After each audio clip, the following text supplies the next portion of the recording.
Hello friends, आप सभी लोगों को नेटको फार्मा के 52 वीक हाई पर पहुंचने की हार्दिक शुभकामनाएं।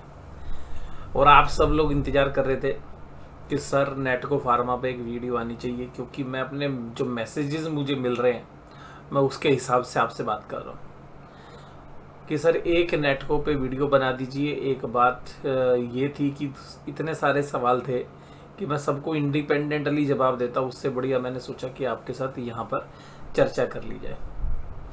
हम बात करेंगे इस वीडियो में नेटको फार्मा के टेक्निकली भी और फंडामेंटली व्यू के साथ, लेकिन इस वीडियो में हम खाली बात करेंगे टेक्निकल की। लेकिन अभी सबसे पहले चर्चा कर लेते हैं कि हाल फिलहाल अभी नेटको चल कहाँ रहा है। देखिएगा, जब हमने नेटको फार्मा की चर्चा की थी उस समय पर नेटको फार्मा का भाव था 800 रुपये के आसपास। कुछ लोगों ने हो सकता है 800 रुपये पे वीडियो देखी हो, कुछ लोगों ने 790 785 के आसपास जब हमने वीडियो बनाई तब देखी हो, कुछ लोगों ने हो सकता है कि 810 820 के आसपास जो है वो वीडियो देखी हो। तो सबसे खास बात जो है इस वीडियो में हम जो रखने वाले हैं वो ये चर्चा रख रहे हैं कि भाई टेक्निकल सेटअप कैसा लग रहा है, फंडामेंटली कैसा लग रहा है। देखिएगा, शेयर 50% से ज़्यादा चल चुका है। 55% पिछले 6 महीनों के दौरान इस शेयर्स में तेजी देखी गई है।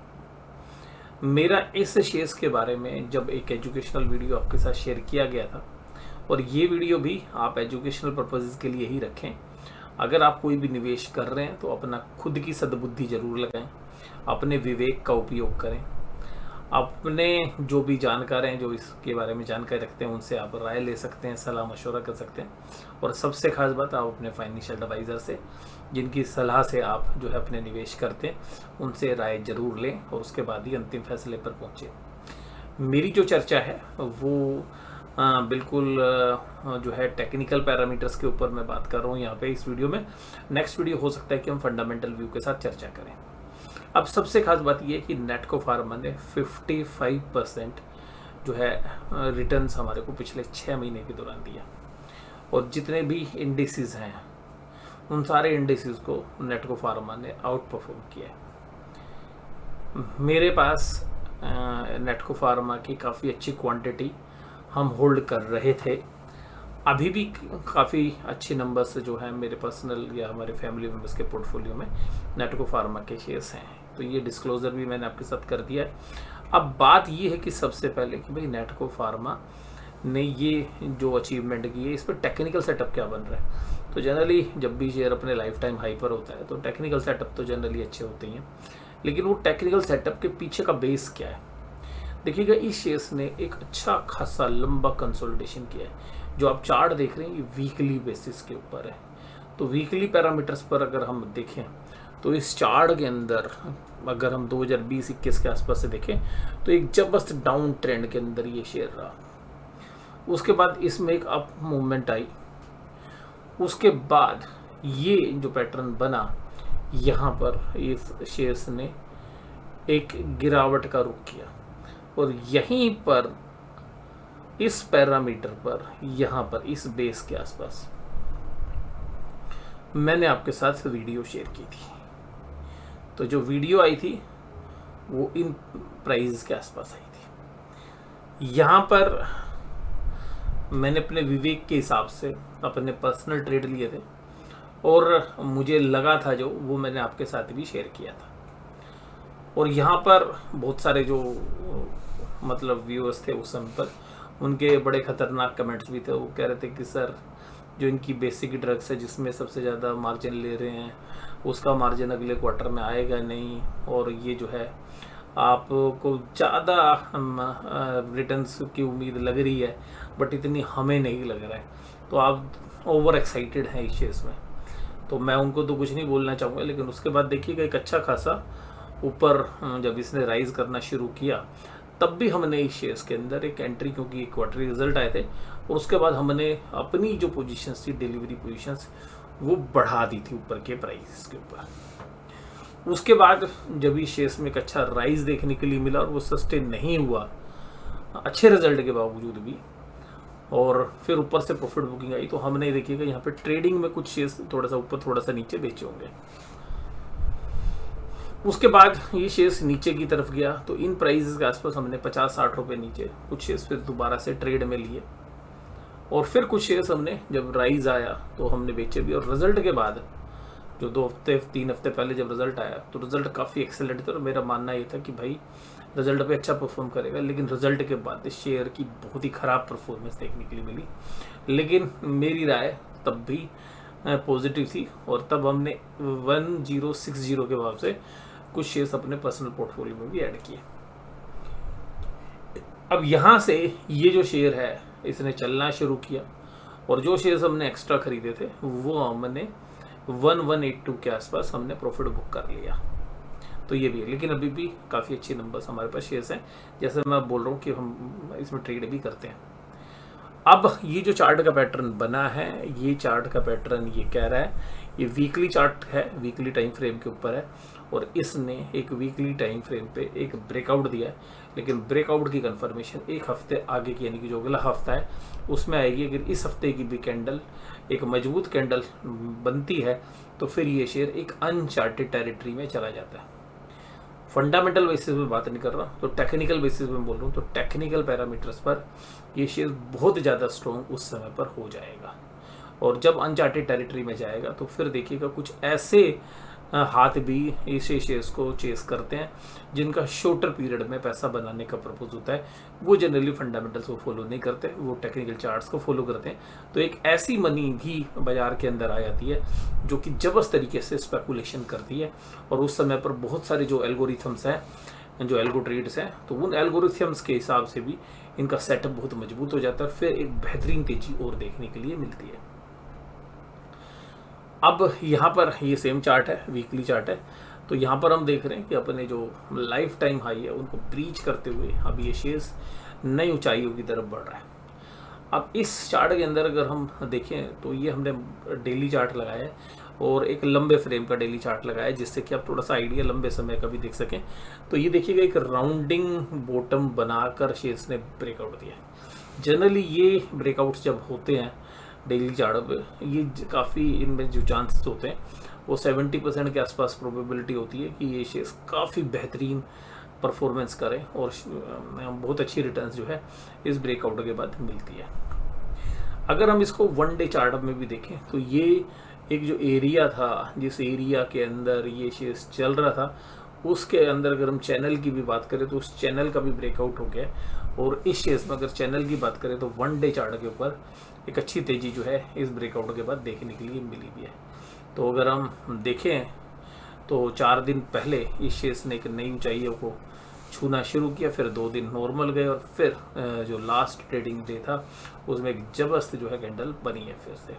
और सबसे खास बात ये कि अगर हम इसके वॉल्यूम्स को भी देखें मंथली चार्ट पे, क्योंकि मंथ जो है ज़्यादा अच्छे से एलोबरेट किया जा सकता है, तो मंथली चार्ट के ऊपर भी इसके अंदर एक वॉल्यूम्स बने, और मंथली चार्ट के ऊपर क्योंकि एक लंबा टाइम फ्रेम होता है मंथली चार्ट में, तो ऐसा लग रहा है कि जो डब्ल्यू पैटर्न है उसका ब्रेकआउट मंथली चार्ट पे हो रहा है। तो यहाँ पर हमें एक अच्छी उम्मीद है, बट ये एक हर्डल्स के लेवल भी होते हैं, तो हम यहाँ पे देखेंगे 2-4-5 दिन में अगर बाजार में ये शेयर्स यहाँ से पलटी मारता है तो हो सकता है कि एक अच्छी खासी प्रॉफिट बुकिंग स्टार्ट हो जाए। हालांकि उसकी संभावना हमें कम लग रही है, और यहीं पर सस्टेनेबल रहा और एक फर्दर नई डिमांड जो है इन्हीं शेयर्स की इन प्राइस पर आती हुई नजर आएगी, तो एक अच्छी ऊंचाई अभी भी मिल सकती है। लेकिन बहुत सारे जो व्यूअर्स हैं वो मेरे को पूछ रहे हैं कि सर मेरा तो 60% पैसा है इसमें लगा हुआ है। देखिएगा, मुझे इतनी बुद्धिमानी नहीं लगती कि 60% पैसा अगर शेयर 50% चल गया तो भी उसके बाद भी रखनी चाहिए।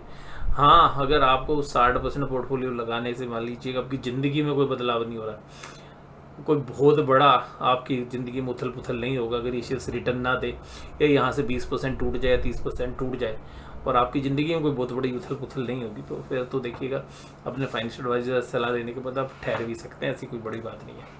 बट अगर वो आपकी वेल्थ का बहुत बड़ा हिस्सा है तो डिपेंड करता है, क्योंकि जो पोर्टफोलियो है ना इक्विटी में, वो सीधी सी बात है, इक्विटी में आपने कितना लोकेशन किया, मान लीजिए आप 10 करोड़ रुपए और आपने 50 लाख रुपए लगा रखे हैं इक्विटी में, और उसमें से मान लीजिए 30 लाख आपने जो है नेट को में लगा रखा है। तो अब अगर आपके पास 10 करोड़ की टोटल वेल्थ है, उसमें से आपका 1 करोड़ का इक्विटी पोर्टफोलियो है, 50 लाख का इक्विटी पोर्टफोलियो है, उसका आपने 60% लगा रखा, तो आपकी सेहत पर कोई फर्क नहीं पड़ेगा। तो वहाँ पे राय कुछ और हो सकता है। लेकिन किसी व्यक्ति के पास है ही 2 करोड़ रुपए और उसने 1.25 करोड़ रुपए के शेयर ही नेटको के खरीद रखे हैं और सारा पैसा उसका इक्विटी में लगा हुआ है, भाई उसके लिए तो बहुत बड़ा उलटफेर हो सकता है।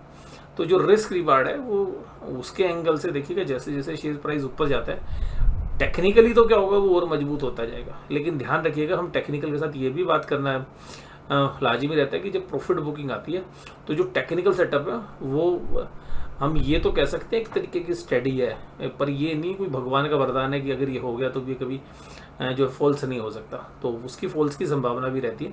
बट 70 to 75% चांसेस हैं, प्रोबेबिलिटी का गेम है। हमें लगता है कि ये शेयर सभी और ऊपर जा सकता है टेक्निकल सेटअप पे। अगर हम मूविंग एवरेजेस को देखें, अगर मूविंग एवरेजेस को भी देखें तो हम ये देख रहे हैं कि मंथली टाइम फ्रेम है, ये मंथली टाइम फ्रेम है। तो मंथली टाइम फ्रेम के अंदर जो इंडिकेटर्स हैं, जो मोस्टली इंडिकेटर्स हैं, वो स्ट्रॉन्ग बाय ही दिखा रहे हैं, क्योंकि वो तो देखिएगा जब लाइफ टाइम हाई पर वो शेयर्स होगा, वॉल्यूम भी बढ़ रहा हो तो आ नहीं है। वीकली टाइम फ्रेम में भी स्ट्रॉन्ग बाय है। उसके बाद अगर हम देखें डेली टाइम फ्रेम में, तो भी टेक्निकल पैरामीटर्स, मूविंग एवरेजेस सब ये बता रहे हैं कि स्ट्रॉन्ग बाय है। चाहे मूविंग एवरेज से देखें, आवरली टाइम फ्रेम के अंदर भी मूविंग एवरेजेस देखिए, टेक्निकल इंडिकेटर देखिए, सब जगह स्ट्रॉन्ग बाय है। और मूविंग एवरेजेस अगर हम डेली टाइम फ्रेम में देखें तो मुझे लगता है कि जो 5 दिन की मूविंग एवरेज है, इसको एक बार रीटेस्ट करने के लिए आ सकता है, क्योंकि रीटेस्ट करने से क्या होता है कि जो कमजोर आते हैं वो निकल जाते हैं, और यहाँ पे मजबूती के साथ अगर नए प्लेयर्स आते हैं तो शेयर फिर एक नई ऊंचाइयों की तरफ बढ़ता है। और अगर इन मूविंग एवरेजेस के नीचे आता है तो फिर थोड़े से टेक्निकल जो सेटअप है वो खराब हो जाते हैं। तो अगर 5 दिन की मूविंग एवरेज तोड़ने के बाद आता है नीचे, तो हो सकता है कि एक संभावना कि 1092 के आसपास भी आ जाए। और ऐसे समय में अगर हम देखें तो वीकली चार्ट के अंदर जो राउंडिंग बॉटम है उसके अंदर एक ऐसा पैटर्न बनता है जिसको हम कप एंड हैंडल्स बोलते हैं, तो एक हैंडल के लिए आ सकता है। लेकिन ये अगर 1092 या 1165 से टर्न होकर दोबारा से पॉजिटिवली चलना शुरू होता है तो काफ़ी मजबूत हो जाता है, यानी कि पहले से भी मजबूत हो जाता है। और फिर जो भी रिसेंट हाई है उनको तोड़ दे वो, और उसके ऊपर अगर फिर शेयर चलने लगे तो बहुत बड़ी मजबूती जो है वो शेयर्स में आती है। फिर जो हम मान के चल रहे हैं कि जब हमने वीडियो शेयर की थी तो मैंने कहा था 1.5-2 साल में 1600 के भाव आ सकते हैं, और 1200 के भाव जो है 1 से सवा साल के अंदर आ सकते हैं। लेकिन इतने शॉर्ट पीरियड के अंदर वो हमारे जो प्राइस हैं वो आ गए हैं। तो जो भी निवेश करने वाले निवेशक है उनको ये बात ध्यान रखनी चाहिए। लेकिन अगर 102 अगर 10 दिन की मूविंग एवरेज के बाद नीचे रहते हैं तो ये ध्यान रखिएगा, मेरा ये अपना मानना है, मैं अपनी कैलकुलेशन बता रहा हूँ, मेरे हिसाब से फिर जो वो शेयर्स हैं वो साइडवेज हो जाते हैं, यानी कि बहुत बड़ी मूवमेंट नहीं होती है। और फिर ऐसे भी संभावना देखने के लिए मिली है बहुत बार कि लंबे समय तक फिर वो शेयर्स चलते नहीं हैं या डाउन ट्रेंड में जाने की संभावना भी रहती है। तो उस समय फिर हमें क्लोजली वॉच करना पड़ता है। बट अभी तक अगर मुझे जहाँ तक जो चीज़ समझ आ रही है, मुझे ऐसा लग रहा है कि टेक्निकल पैरामीटर से वो काफ़ी स्ट्रॉन्ग हो गया है शेयर, और जो भी वॉल्यूम्स हैं वो बढ़ के आ रहे हैं, स्ट्रॉन्ग हैंड्स है, सोशल मीडिया में इसकी प्रेजेंस बढ़ गई है, लोग इसके बारे में चर्चा करने लगे हैं।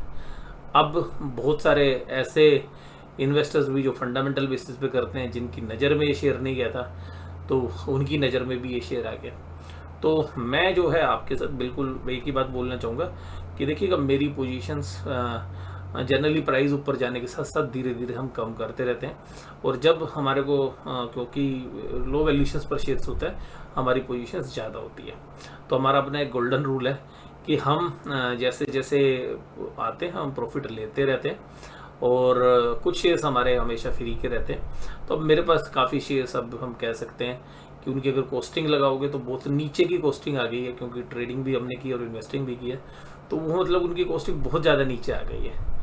और काफ़ी बड़े वॉल्यूम के साथ भी जो है हमने शुरू में निवेश किया था, तो 800 के आसपास 880 के आसपास जो है काफ़ी बड़ी क्वांटिटी हमारे पास ऑलरेडी थी, और उसके बाद भी हम रेगुलर इसमें ट्रेड करते रहे।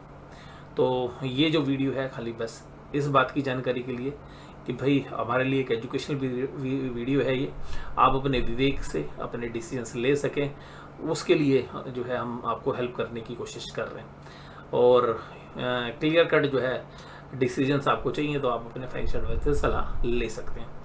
वीडियो देखने के लिए आपका बहुत बहुत धन्यवाद। Thank you very much.